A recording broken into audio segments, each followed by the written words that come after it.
Thanks, video. Nicely done. Yeah, Science, if you see, there was a cable right there, or maybe a line. So we're going to adjust as necessary. Yeah, absolutely. Might just be a moment while we kind of navigate around this. No problem. Yeah, so what you can see right now in sight is Let's a try to get this cable of it right now. encrusted, so it's been there for You a can little probably bit. This might see be that a from little bit some better, fishing Dan. gear or something similar. And obviously it's our highest priority to avoid this cable. But We in don't your want any view, risk like, you of haven't changed entanglement heading, with right? It the was tether kinda like, between Deep Discover and Sirius and topside where like we're at. So they're going to take just necessary off safety of an measures to angle avoid it. parallel from the face of the cliff. Okay. So like northeast to southwest, something like that. I think you could come up in the water a bit and get it to the same depth as it and look up and down the length of it. Sounds good. I think we're 716 in now. a safe configuration for that now. I'm 20 meters above you.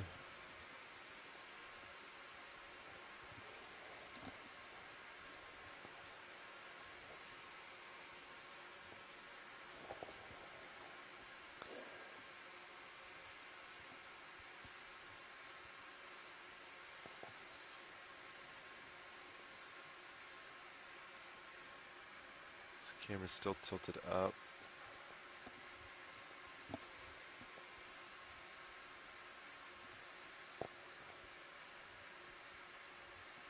Okay, you could bring the ship to an easy stop if that move isn't done yet.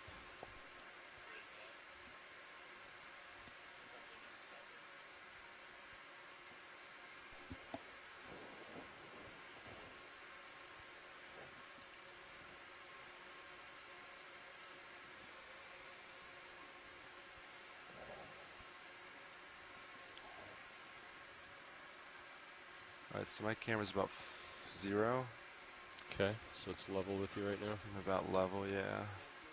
And you're 11 meters altitude. Understood. Thank you, Bridge.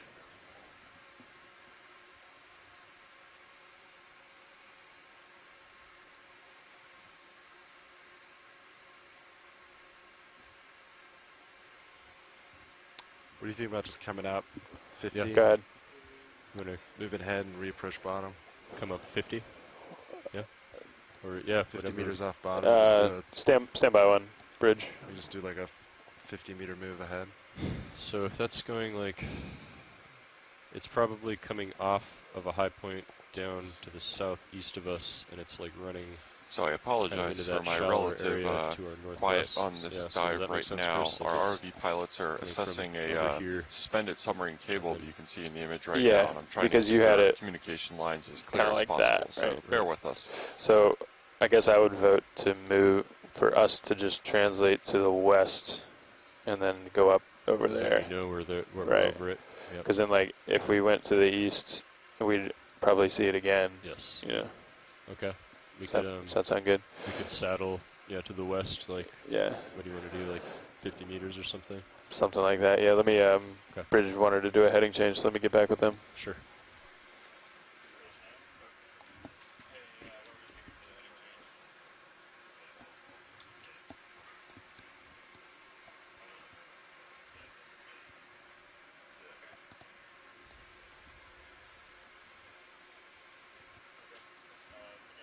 Oh, here, Sean. I bet this will help.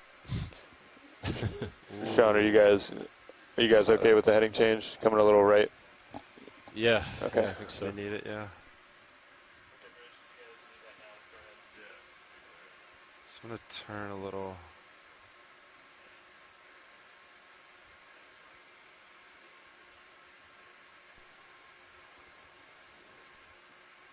Yeah, we could do, like 50 meters just to the west and saddle over. Yep, like that. And then maybe even like come up 20 meters or something. Yeah, I was going to say, safe. While we're waiting for the heading change, so why don't you guys like get in formation and then, or, like a little tighter and then just come straight up and then up and over. Yeah, so we can come up. How do you feel about 20? Plus 20 from where we're at now. So I'm looking at it. Okay. Dead center, so 20 meters should put us plenty above it. Okay. So we'll come to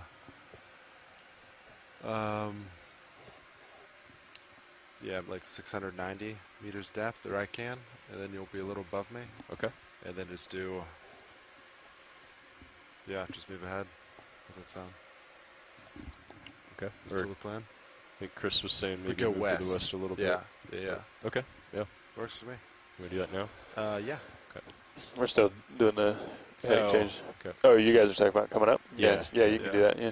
So you're going to come up to 690. I can, I'll update watch lead real quick.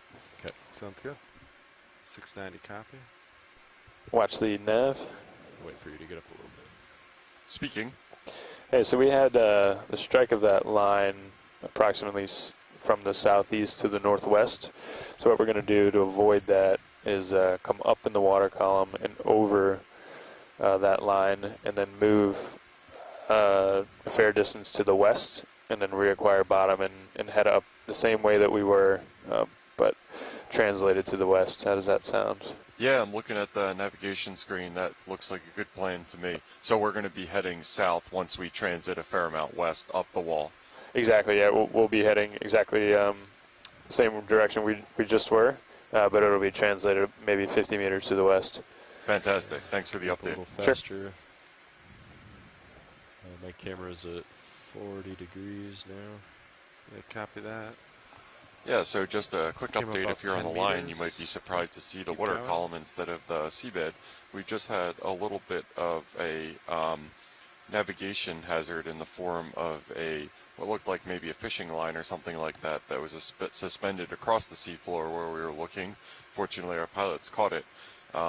To avoid any risk of entanglement, we're going to bring the ROV up a little bit in the water column, well above that submarine cable, move our site Thank you. You guys ready for a move? 50 or so meters to the west, and then Pilots, are you continue ready for our that move? planned transit up 50 the meters canyon west? wall to the south at a safe distance we can from stand the by until line you- that was suspended in the water Do column. Do you want to just So bear with us That's up as to we Sean. reorient the stand by, Bridge? We're going over the details now of that couple move. module, Sorry. and we'll get back to looking at this really interesting canyon Video, wall. I'm going to look up real quick.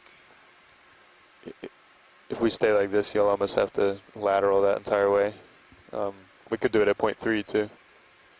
That's fine. I think, yeah, as long as Dan keeps his heading straight. So I'll keep my heading locked in at 180. Yeah. Okay. Saddle. And saddle then over. we still have good Yeah, you center saw of the visual wall. Nice. Yeah. Okay. So, yeah, just move relative to that. You guys good with 0.3? I think so. Okay. I got auto depth in. Yeah. Dan, I'll just stay center your screen and keep some slack in the tether.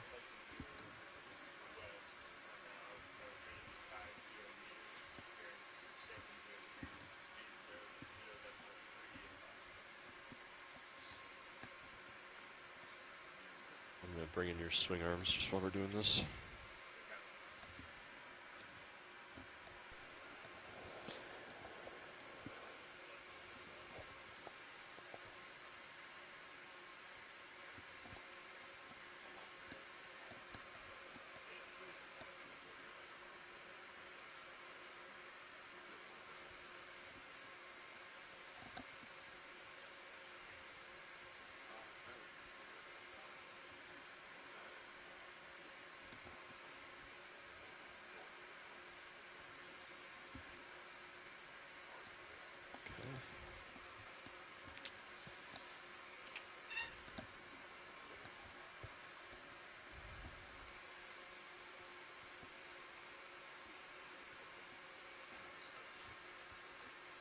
Good spot, Dan.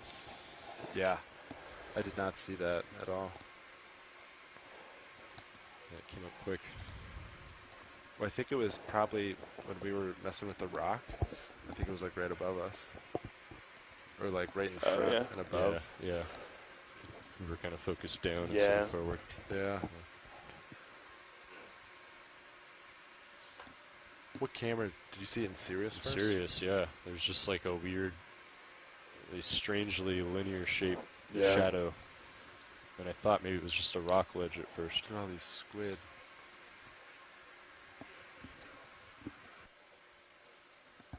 Hopefully that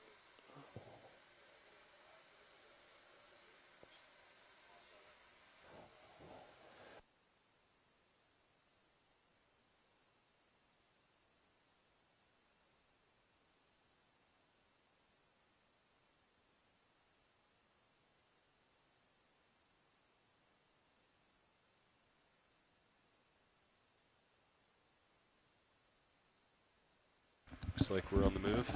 Looking good. Put some lateral in. Stay nice and center with you. Sounds Yeah, good. I think we're just going to be riding this current over here. Looks like current's been shifting on them, so they're having to change their head. Yeah, it was pointed south this morning, so. Sirius sonar has the slope about 40 meters out. Slope, by slope I mean cliff. Extreme slope. Steepest of slopes. Sonar to the port, so to the starboard side looks clear. Ooh.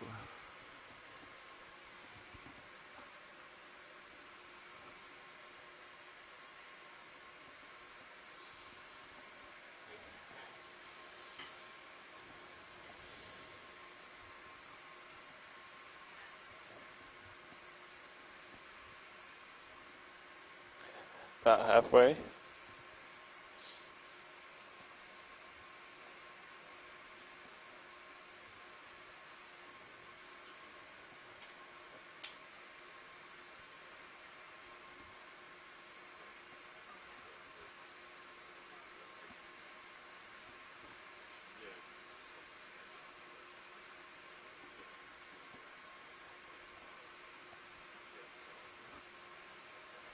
Nope.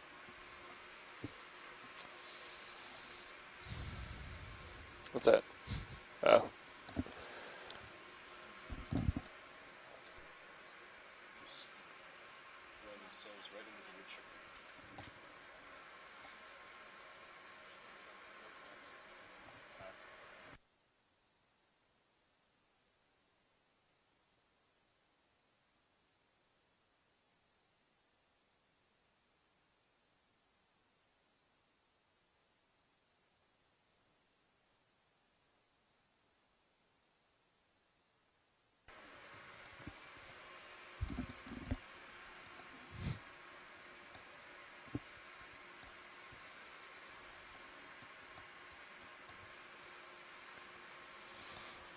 Looks like we're pretty, lined up with the cliff a good bit. It's about 30 meters out. Looks good.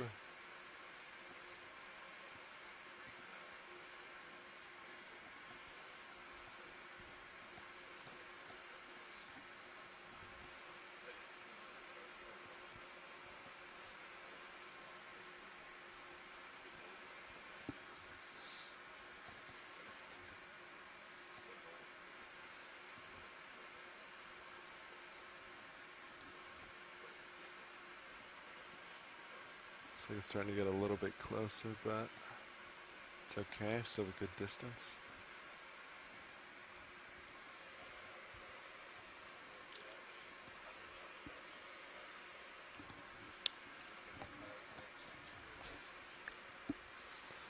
That looks good. Yeah, so we came up 40 meters altitude. It's like still, Yeah, it's a tall cliff. it's a tall one. Should see some interesting things.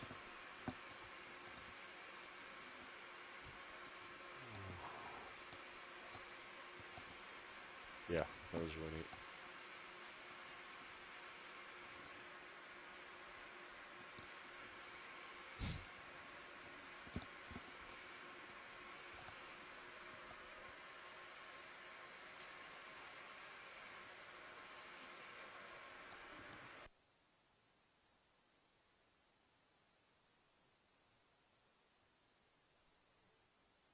I think I can see the outline of sponges on the wall there. All Yeah, right. I can too. Good timing. That move is complete. Nice.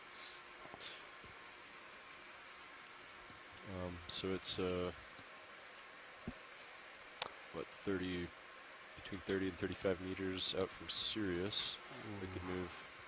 We're going to start with 10 meters and see how that does. I was thinking maybe he just pushes ahead, if you can see it now, and then we can kind of get an idea, like, you know what I mean? How far? Sure. So just keep this around this depth and just approach it. Yeah. So you're. Oh, you got a fault on your Yeah, Yikes. lap or your vert. I believe I saw that. All right. Disabling thrusters 3, 2, 1. Re-enabled. Actually, Dan, yeah, that's a good idea, because either way, we're going to want a little bit of a pinch in, right? 10 meters? Sure. What are you at? You want to do 190? Yeah. That's probably... I could come over... Maybe the 180 still works. 1.8? Yeah, 1.8. Okay. 1.8. On the way.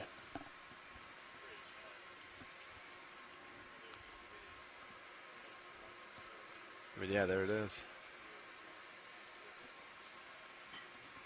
Okay, so now that we hopped up and over that suspended cable, it looks like we have the southern wall of this unnamed minor canyon coming back into view. Just some extra added challenge for you It's today, been really a bonanza for both myself, Jeff O'Belts here, geology lead from the Naval Research Lab, as well as Megan Putz from the University of Hawaii, your biology lead.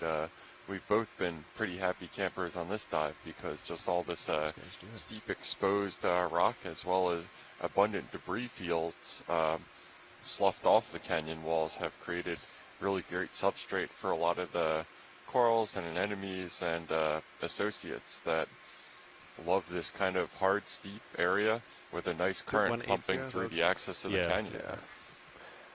I've got a now that we're back bail on out track, here at we're southeast. Maybe I'll start to change get an that approach to on east. this canyon wall Maybe this again thing. and see what we can Sounds see. good. Maybe even... I think the slope, just- the direction of slope kind of changed on us. Yeah. Wow. Yeah, because we landed Look in at that this canyon. wall. Yeah. It's like almost Or vertical. maybe even like... Yeah, watch these just for reference. We're also Yeah, I'm, 33 meters above the base of this, and it looks like it still goes up. So this is a very tall, I'll just do flat east. wall. Is this as vertical as it appears? I think so. Yeah. Wow. Okay, so just to confirm with our So my camera's ROV at team 30 that we're not degrees. looking at this kind of candid, I'll it's come more down a little gently bit for you. sloping, but it does appear from what we can see is that this is an almost sheer canyon wall. And this is incredible. It's the kind of outcrop that you would expect to see on land in terms of these slopes, and just based on the verticality of this alone. Oh, we got a nice curtain of death coming through. Cool. Just based on the verticality of this wall alone, you can see why it Right, might so be my so camera's at failure 30, prone. And then especially Delta considering 12. some of the sediments that we've Pretty seen, stretched out there. lithology Get it in terms of the approach rocks that when we you're see ready. composing this I'll wall, watch the sonar. both limestone as well as Sounds good. sandstone, which are both fairly friable, crumbly, not as put together coherent as mudstones. You can understand why we had this abundant rubble and debris field at the base of the slope. Then I got mini zoos pointed up. Is that why the rock looks so pitted? Because it's a limestone, so it's starting Lights to are in, which erode? is good. You want to swing arms out or keep Yeah, going? that's possible. I think Let's that's keep part it of for it. now. Another Okay. thing is Gonna get that the flatter. limestone, being again a basic material, is fairly prone to chemical weathering as well. Any sensitivity to ocean acidity will do that. Another thing that I would honestly probably suspect more would be bioturbation. Hey, I know that happens a lot further down on the margin. Little critters Video? making burrows and whatnot in the walls. And that can actually have a fairly I'm close enough to just want to slowly dramatic rise. effect on slope stability come up a little bit. when you start getting the walls undercut. Looking at these overhangs to your lower don't left, see that kind of oversteepening makes any large even stable overhangs materials or that's stable under its own weight Ship in and the stuff terms of and gravity Serious more might prone to swing a fail. little closer. Looks I think good. we're Let me zoom configured, back in for you, sorry. we're configured pretty nicely for you. Well, this Yeah. wall is covered with life, just like those rocks that we saw below. We're seeing a lot of similar species, but Thank I'm you, Bridge. thinking we're seeing some new things. These tube sponges are very interesting looking, different from the more lettucey looking sponge that we saw below. Might be good to get a look at one of those. Yeah. Stand by.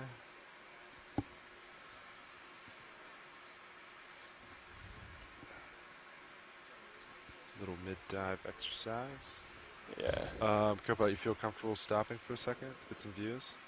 Yeah. There's also all Alright. sorts of We're set. encrusting organisms covering this rock. We're seeing small dema sponges, there's crabs, there's some yellow encrusting corals. Alright, video, I'm just going to sink a little bit. There's some requests for the tube-shaped sponges that are coming center. And there's a number of larger colonies of corals, too, that are interesting. Perhaps some zoanthids and stoloniferous corals, those encrusting corals. Yeah, and we've got just flashed our lasers for scale. Those two tube sponges to the center of your screen look to be about 10 centimeters apart, No problem. give or We take. all have excellent patience. Fairly so, decently sized. You know, take as much time as you need. And yeah, if you want to So start it might take us a little bit of time to get settled into a stable place to zoom in. There. Just because we are trying to free float in the water column. Yeah, the same things that make this such an interesting site, the fairly vigorous moving currents as well as the steep gradients also make it a little bit of a balancing act for our ROV crew to get positioned for those great pan-ins and high detail zooms that you've come to know from the Okeanos feed.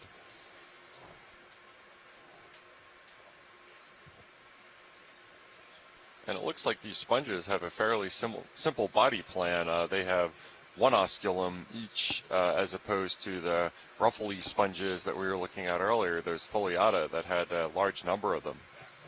So what I'm trying to determine is whether or not this is a demisponge or a glass sponge. So glass sponges are made up of entirely, their skeleton is glass, small glass pieces called spicules. If you want your headlights, let me know. I can throw them on. Kind of strikes me as being a demisponge, which has spicules, but they're not entirely made out of glass. I'm getting very pool noodle vibes from these ones. They do kind of look like pool noodles. Being a vase can be a pretty good shape because as currents pass over that opening, that osculum, the water can go down into the sponge where the animals that make up the colony can feed on any particulates in the water column.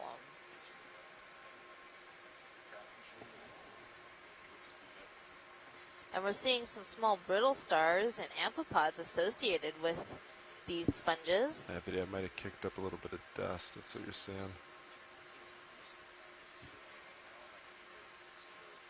Yeah, those look pretty similar to the really tiny brittle stars, the pink ones that we saw on our large associate-laden sponge that we collected yesterday from the Northeast Channel site in Canada.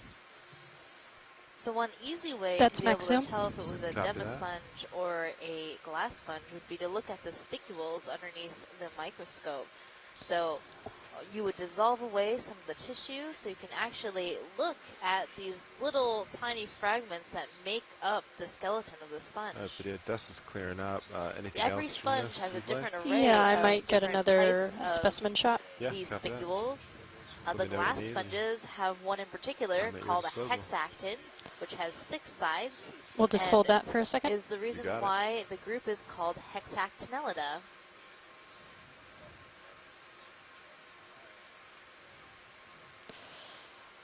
All right, video coming out.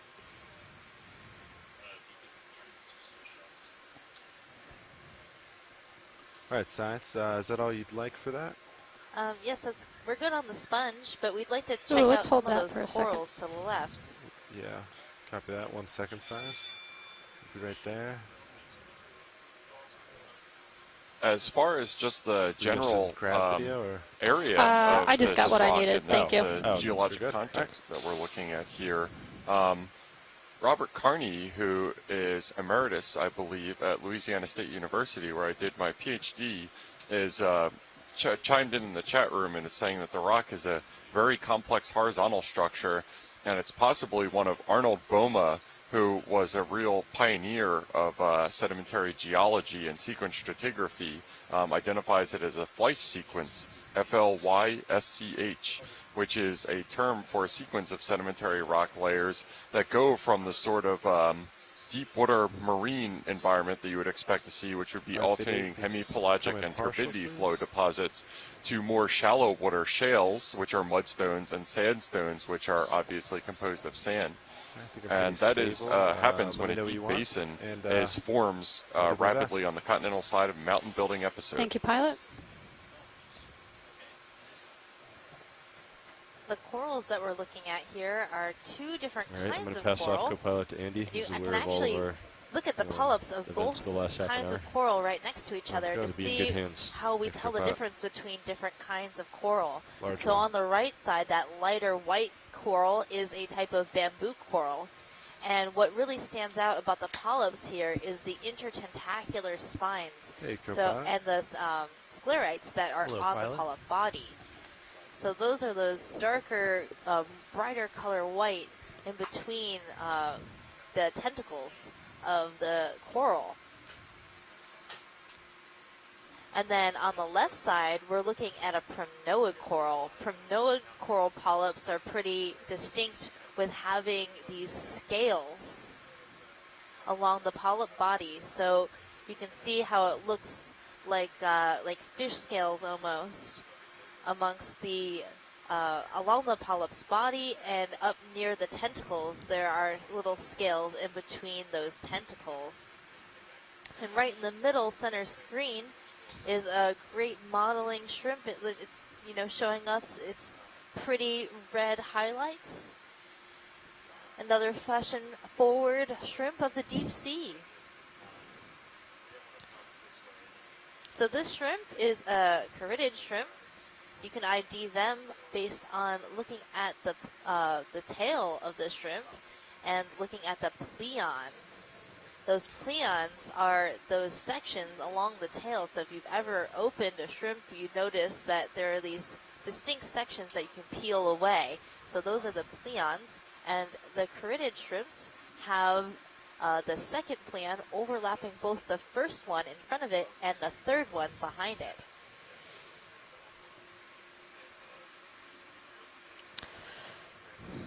Video's clear. All right. Get some lasers on it before we take off. It's lasers. All right, science. And then below we have another set of mating crabs.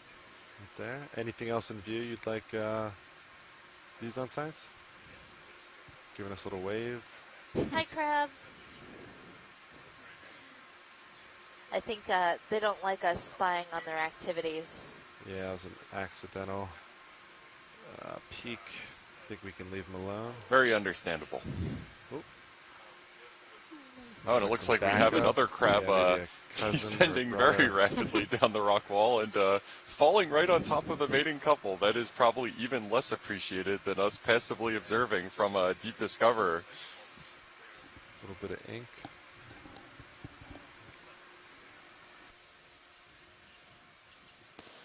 Pilot, co-pilot, I'm just going to rotate up real quick with Sirius just to see if I can see anything above you. Because you're surfacing now, right? Stand by to exercise my thrusters for a little bit. Copy. Yeah, so this this formation, I want to call it, or I should say this geometry of rocks, is what you might have heard on land being referred to as an outcrop. And you refer to it as a similar thing in the submarine environment, and generally you don't see as many of them in the submarine environment. It's generally more gentle slopes than you see on land.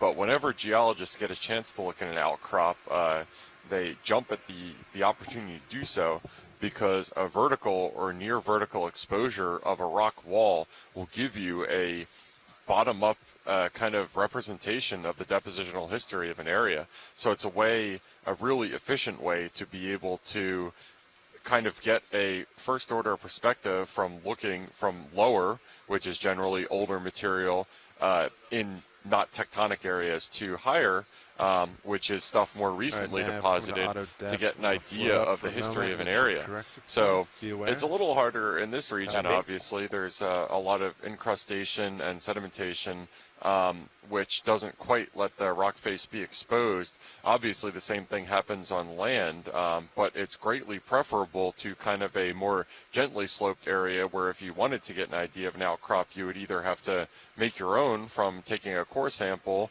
or dig a trench on land.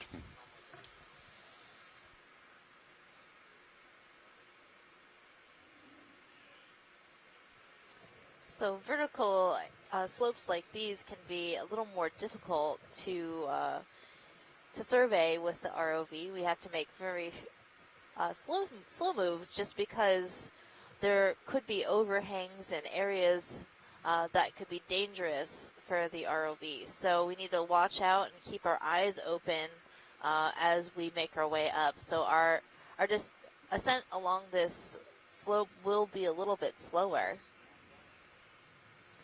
Now we spotted something moving in the water column right in our front view. I can't see it very well. And I can't tell if it was alive or just sort of floating by. It kind of looked like an antenna from a shrimp. Yeah, very reflective, and you're right, it did have the same color as some of those bicycling shrimp, as I've taken to call them, that we see fairly frequently in the midwater area when we're making our dives. Sounds good.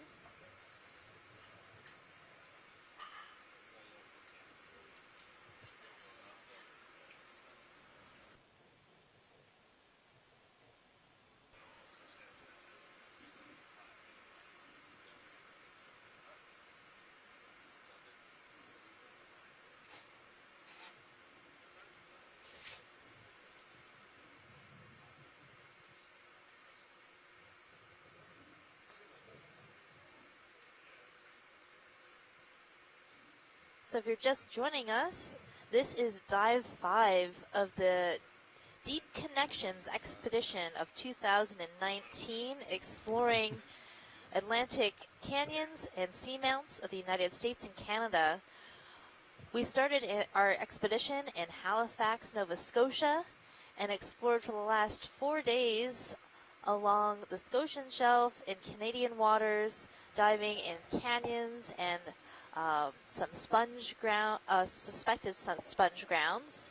And now is our first day in U.S. waters, exploring a small canyon that has yet to be named. Let's carry on.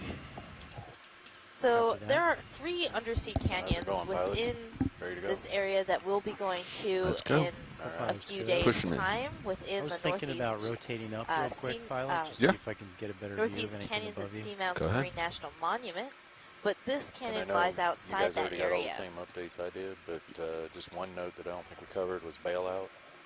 It's set for due east. Our dive plans started at the base of the canyon, which I have learned is called the fall wag of the canyon. So we traverse that fall wag, that very bottom of the canyon area. Thank you, Pilot. Where it is at the lowest point along our dive track. And now we are making up our way upslope along this vertical wall, covered in a whole bunch of different animals. Yeah. We're seeing sponges and corals, anemones, shrimps, judging by the squids, sonar and all, it looks like we're crabs, going up a lot. and so many more things. So we're going to keep taking some quick zooms on different things to see what's what. Hey, watch lead. It's Pilot. Go ahead, Pilot. As you just noticed, we had a shift change here in the front row. So as part of that, I don't fully know, or we don't fully know what you've looked at and what you haven't. So we're relying on you to help us with those Zoom callouts and anything else you'd like to do. That sounds good. So at the bottom of the screen, just going off screen right now, was an urchin that was on a coral. That might be you got it. Going for urchin. Video, let's start to go. So it's an interesting observation to see an urchin climbing up on a coral. Lasers I'm off. not sure what it might be doing up there. Go for full, perhaps or you can drive at will. Feed on this coral.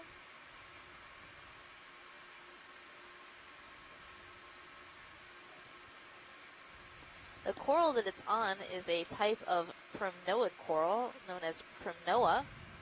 Primnoid corals have body scales along their palms, which makes it pretty easy to identify as a primnoid coral when you zoom in.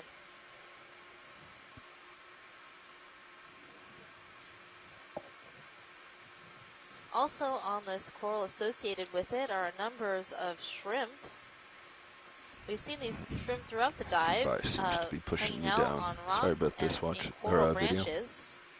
No worries, So pilot. Take your deep-sea time. corals provide a lot of habitat for these smaller animals like shrimps and brittle stars. Yeah, as an And we update, often pilots, the ship say is that stopped, so deep-sea corals we're not are moving or habitat anything. engineers of the deep Copy. ocean. Yeah, I think we probably won't. I think we move. probably got Hey, that Megan, video. it's Chris Ma. Hey, Oh. Chris. Yeah. So you guys are looking at Let's come wider, Echinus. a little bit wider. I'm going to push I in. think it might be Echinus acutus. I'll have to double check. When Yeah, the probably Okeanos might not Explorer move was for a here while in until we get to 2012, the top well, not of this here, cliff. but in this area in Looks like 2012 my during brother the was first getting ahead, so exploration I of quite these get in. Atlantic All right, Northeast video. Canyons, We can drive again. we I'm not observed gonna be able to sit this sit species stationary. feeding on a number of these octocorals, and I suspect that's probably what's going on here. If we were to observe the underside, the spine, the jaws are gnawing away at the tissue of these octocoral colonies. I think one of the papers on sideroid predation on these corals identified it as bioerosion, so I suspect there's also a certain degree of gnawing on the skeleton. But the phenomenon is still sort of at the observational stage. I don't think anybody's studied it very extensively. I'm not even sure it's published yet. Pushing me down. But I'm pretty Copy sure that. that's what these urchins are doing, is feeding on these octocorals that we'll be seeing over the next the remainder of the dive. And I suspect if we were to see it on the underside, we might even see the actual spines manipulating the coral toward the jaws on the underside. Thanks, Chris. That sounds really interesting. At the beginning of the dive, we saw a number of bear skeletons laying on the bottom or attached to the bottom. Perhaps they were predated upon by these urchins, which is why we're now just seeing some live specimens. Yeah, well, there's certainly no shortage of predators on octocorals. I'm surprised at this depth we're too shallow for the sea stars that I typically see feeding on coral, but I think there were other days we were below 1,000 or 2,000 meters, and I was hoping that we were going to see sea stars perched on some of the corals, because I had seen so many of the bottom half of the isidid colonies or whatever we were looking at the time just kind of completely denuded. But I suspect there are other potential predators. I did see a pink sea star that was around earlier on, which I think is Perennia pulvillus. It seems to have a number of different color morphs. And the ones that I've seen earlier on this dive were feeding on the kind of, or maybe it was the 1903, we're feeding on, there's a sea star right now. We're feeding on the kind of brown agglutinated forams or whatever brown scum was on the surface of the Lophelia corals. Oh. So this looks like one of the sea stars we saw earlier that I wasn't sure what it was. Yeah, it's a perenniid. Earlier on, from the pictures on Facebook I saw, I thought it was Perennia pulvillus, but this might actually be something else, maybe chondraster. Perenniids are toad just slipped.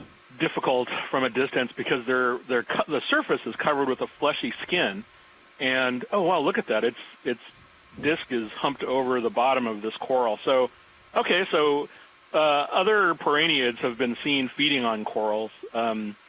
There are some species that feed on black corals, and there are some that feed on soft corals. But I think this is the first time I've actually seen one properly, sort of with its disc hunched over on this. Purchase set again. I don't know, what is this? It looks like an Acanthogorgia. It's a Acanthogorgia. Okay. And so, even though this has probably been taking place in this area for a long time, this is one of the first times that I've certainly seen this specific combination of predation with this species. It's not clear to me how specific the predation is. Whether or not up against this the wall, species so I is can't limited get you any to feeding on this specific fine, species of coral. Because I get the impression that a lot of perenniids have a wide range of predatory preferences or feeding preferences. They might be sort of more omnivorous. But basically, for the people who are watching, what we're seeing here is potentially this sea star feeding on this coral, and what happens is on the underside of this animal, the stomach is being everted. And so this sea star is actually devouring its prey outside of its body, and the chemicals that are broken down from the prey are absorbed into the animal and recirculated into its body through the stomach. These animals can take a very long time to feed on these corals. Scott France observed Agoniasterid Cerciaster americanus on a fallen Paragorgia soft coral, and then came back almost a year later, and not only was that species still on that fallen coral, it's very likely that those exact same three animals were on that same coral. So, feeding can take quite a long time by our standards. If you do a time lapse of these animals, they move with an incredible range of complexity. But when we see them just as is, they're practically standing still. We'll likely see other kinds of sea stars in this area, at least I hope so. But that was nice. We got to see Andy, can you give me this one perenniid feeding on an octocoral, which is probably something that hasn't been seen before. And so that's one of those things that's even more valuable to me than discovering, for example, an undescribed species, which is finding some new biological dynamic, ecological data that hasn't been seen before. Thanks. Yeah, I've been finding some of the predation events really interesting throughout this expedition. Well, you've been privy to quite a few interesting ones, and and although I think there was one dive on 1903 that had it was everything from multiple starfish attacking sponges to what was that whole thing, the dog sharks attacking the billfish, and then the groupers attacking the dog sharks. That was all, I think, on one within the course of 2 days. So hopefully you'll find something that will surpass that. I have every hope. Yeah, we've definitely had some interesting... Let's get fog lights off, please. Coming off. Hey, Chris, this is Tim Shank from Woods Hole. How are you? Hey, Tim, what's up? Nothing much. I was just looking at this perenniid you were describing. I don't think I've seen that morph in the Atlantic canyons before. Maybe in my records, but maybe I'll just check with you. Have you seen it before, several times? I was looking at a picture of this earlier, and it's a different color than the other ones that I've seen. This one's pink, the other ones are purple. Yeah. It would be best if I could examine it and confirm that it's in fact Perennia, because it could be. I think there are some. There's another species of Perenniid in this area called Chondraster, and I've never been able to completely 100% get a specimen voucher plus video to match it all up. But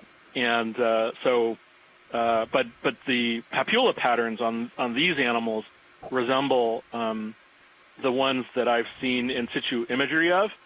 I have to double check the Chondraster images that I have to make sure, but Perennia does have a variable color, and for all I know, it varies with what it eats. So it could be that if it's feeding on these corals, that it has a slightly lighter shade of what is this, sort of a peach, I guess. So there's still a lot we don't know about it, and as with many of these things, further confirmation comes once we can further vouch what we're seeing. If we see this kind of thing again, and there's a sea star actually hunched, actually on a whole colony, it might be worthwhile to collect both and to obtain the specimen so I can properly identify it. Yeah, that'd be great. Definitely. Thank you. As a line, Yeah, sometimes I wonder when yeah. they are on top of corals, if they change their morphology, they look a little bit different because they're so rounded then and they're in a feeding posture, I guess I would say. Yeah. Just for me as a novice to IDing these things. But anyway. No, I mean, I would say that the pyloric stomach's extended, and there's probably water being brought into the body. There are probably a number of physiological shifts while they're digesting their food, as there would be with us. So, these things would be reasonable. It'd be interesting to see what changes, but obviously that requires a fair bit more scrutiny than we can get from video. So, yeah. Great. All right, thanks, Chris. Oh, it's my pleasure. Yeah, nothing. Sorry, Megan, back to you. Doesn't look like anything in the vicinity. No worries, Chris. That was great. Yes, so if we do see another one of those stars feeding on a coral, we'll definitely try to make a collection of it. Lovely. I know the protocol, so, just whatever works out. I appreciate any attempts that you can make. Will do. Continuing on. You have a good day. Oh, well, and of course it has to be a good echinoderm dive because it's dive number 5, right? Right. Of course. Watch lead. And it's a holiday. Pilot? Oh, yeah. Well, starfish never take a vacation. I think I might see something that looks like a line. I just had blog a question while we have Chris 2. on the line. Anyway, if I'll we think talk to you that sea star would jump off the coral, or if it would be pretty well affixed, should we come across one. Oh, we lost him. It's all right. He will. All right, we do have a line here crossing the path.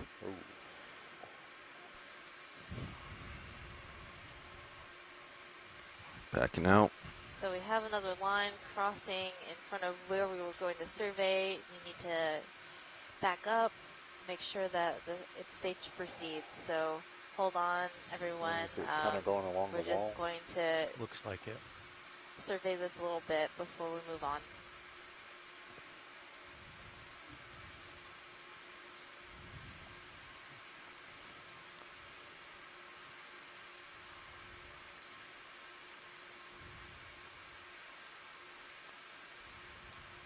Looks like the slope might be getting a little bit gradualer as well.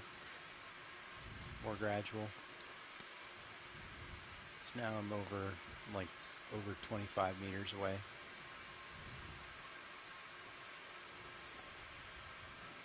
So I think you're actually seeing that line in the sonar also, aren't you? Yep. That's definitely it crossing over. Okay. So it looks like it's rotated heading. Yeah, I'm just going along the length, kind of a tether length to see where this heads off. Copy. Okay. I was going to say it goes along with the contour, doesn't it? Yeah, and it looks like it wraps around here. Kind of lose it in the darkness at this point. Okay. Not seeing anything on either sonar to indicate anything more. Gonna rotate up real quick. Yep, and I'm gonna come back to the part we first came upon.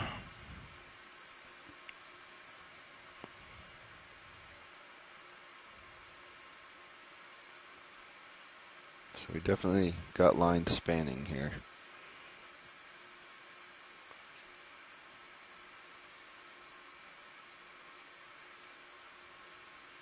Gonna have to be very careful.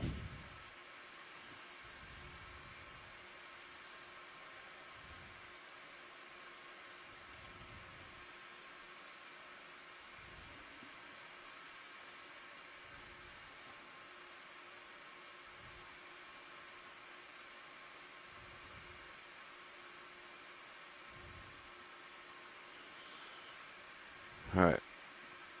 You got that marked in half? Yeah, I okay. think so. All right, let's come up. Drop one more right there. Coming up.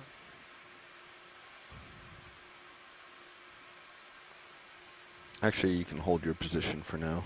Holding.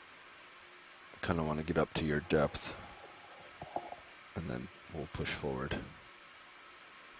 I'm also going to center up on your screen. Okay, I rotated a little bit to starboard.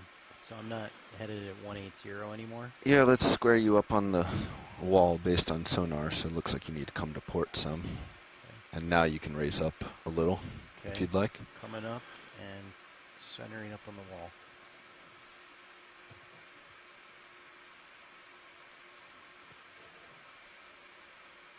Looks about centered. Yep. All right, I'm going to keep coming up. Copy. Before I approach.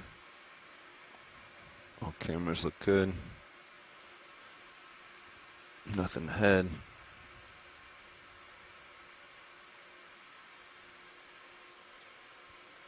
Nothing between us.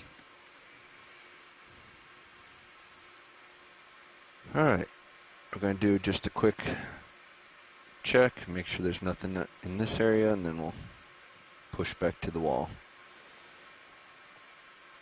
Copy. And with that, you guys can probably do a ship's move if you'd like. You want to move in on it a little bit? Nothing big, 5 meters. Just like 5 meters. We want to keep our moves very small today. Yeah, the last one was at 180.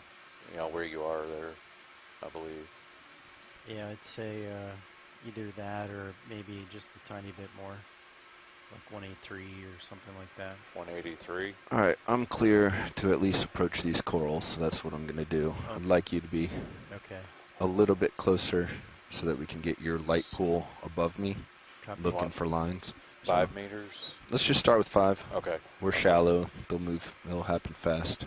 Okay. And you wanted to do co-pilot 183? Okay. All right, watch lead. I'm not sure if you're listening in, but we're making a move to bring Sirius a bit closer. Bridge we're nav. clear of those lines. I'm going to take some images of these corals here. Yeah, I want to get a move in. Yeah, thanks, pilot. We definitely want to see these 5 corals. meters. They're a little bit That's different just than what 5 we saw meters before, at a bearing of a bearing of 183. So for at a those of speed you of listening 0.2 onshore, knots. we were just being a little bit quiet so the pilots could help assess have some time to think and Roger assess that. about Thank you. what the line situation is in this area. We're going to make a short move with the Sirius ROV to bring us a little bit more Moves overhead called from D2 so that they can keep a better eye out for any potential hazards like lines that could be in Our this video, area. we can go partial. I'm creeping in, so your focus will be difficult, but... So now we're going to be zooming in on this nice white coral.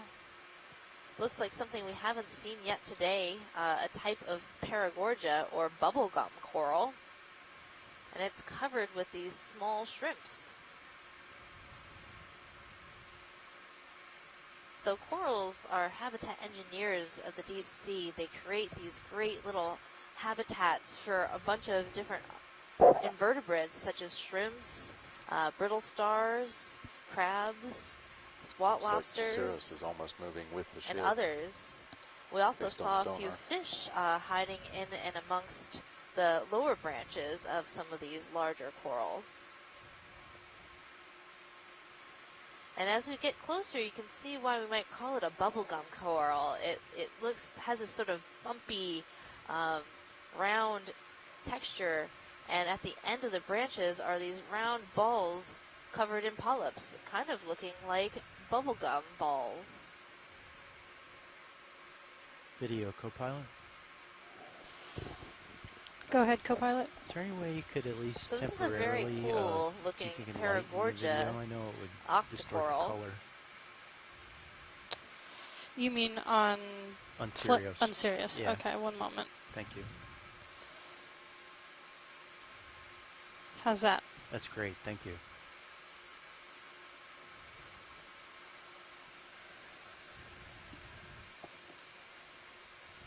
I'm pushing back in. I was losing your light video. Bridge nav received. Moves complete, guys. Copy. Pilot, when we zoom out, can we get lasers on this coral too? Of course. Video's happy. All right, let's come on then. So Sirius is still moving a little bit, co-pilot, but should be And swinging lasers in are on. pretty quick. There's lasers.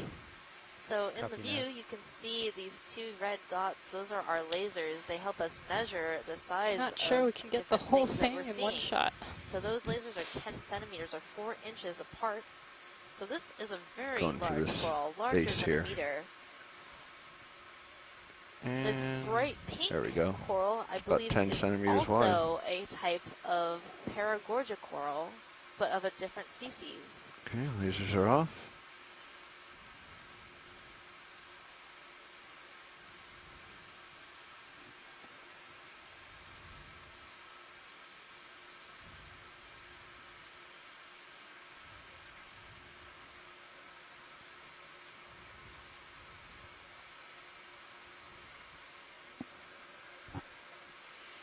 And now we're going to take a zoom on this pink coral.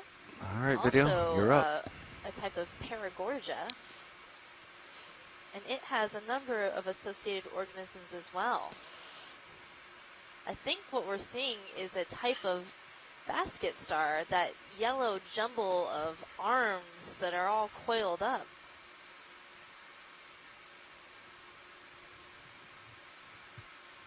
That looks like a whole lot of associates to me, Megan. There's a lot of associates here, Jeff. Hello.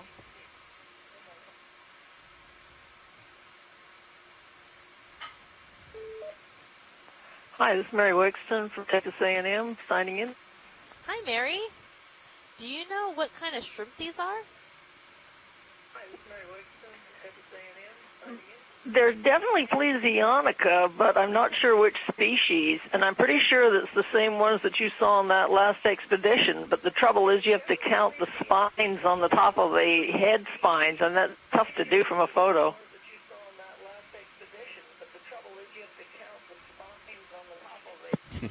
We're going to try.